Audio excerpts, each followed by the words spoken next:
আসসালামু আলাইকুম। সবাই কেমন আছেন? বাবার বাড়ির আরেকটা ছোট ভিডিও ছিল। এই যে আমার 3 মা একসাথে, আর এই যে আমার একটা বাপ। এত দুষ্ট, এই সাথে সাথে খেলে আবার মারামারি করে।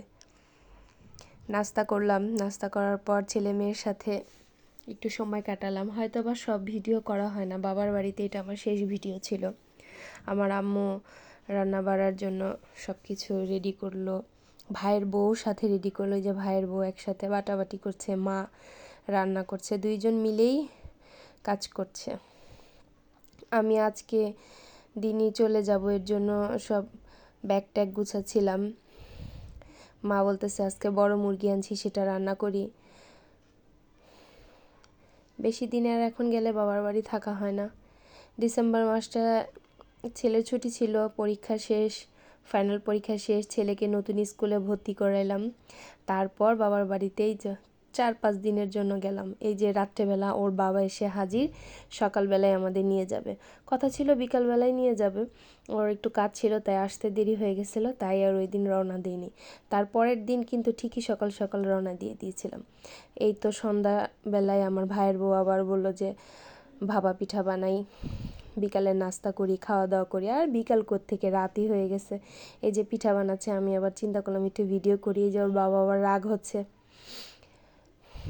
এই দেখেন সকাল হয়ে গেল, সেই সকালটা হয়ে গেল যেই সকালবেলায় আমরা রওনা দিলাম।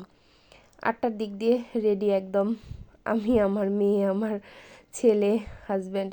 মা বলছিল যাবে, তবে আমি বললাম যে কিছুদিন পর যাও, ছেলেকে নতুন স্কুলে ভর্তি করেছি, ওর ক্লাস শুরু হবে যখন তখন যাও। এই যে গাড়ি চলে আসলো। আর কি, বাবার বাড়ি মন চাইলেও এখন আর বেশি দিন থাকা যায় না।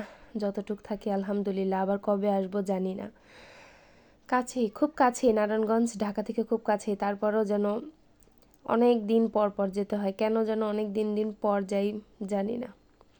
ওর বাবা সব রেডি করে দিচ্ছিল, আর ওর বাবা মোটরসাইকেলে যাচ্ছিল, আমরা গাড়িতে গেলাম, আর ওর বাবা মোটরসাইকেল নিয়ে আসছিল, সেই মোটরসাইকেল দিয়ে যাচ্ছে।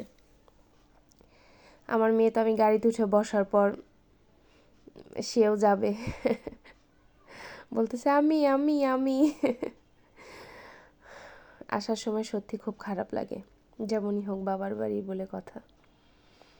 এই তো গাড়ির মধ্যে আমার ছেলে সামনের সিটে বসে আছে, আমি আর আমার মেয়ে পিছনে, আর উবার উনি চালাচ্ছে। উবারে করে যাতায়াত করা হয়। আর ওই যে সামনে যে মোটরসাইকেল চালাচ্ছে ভদ্রলোক, উনি তো আগে, আর আমরা ওনার পিছে। অনেক তাড়াতাড়ি বাসায় চলে আসছি। এই যে আমরা যেখানে থাকি মিরপুর 1 হরিরামপুর, এটা আমার জন্মস্থান, এখানেই থাকি। হয়তোবা কিছুদিন পর এখানে আর হয়তোবা থাকবো না। এই যে চিরচেনা বাসায় চলে এসেছি। আমার মেয়ে কি খুশি বাসার সব কিছু দেখে, ভাই বোন, একজন টিভি, আর একজন খেলাধুলা, আর আমি আমার পাখিগুলো, মাছগুলো দেখলাম। সব কিছুই আলহামদুলিল্লাহ ভালো আছে। সবাই আমাদের জন্য দোয়া করবেন, আমরা যেন ভালো থাকি। আল্লাহ হাফেজ।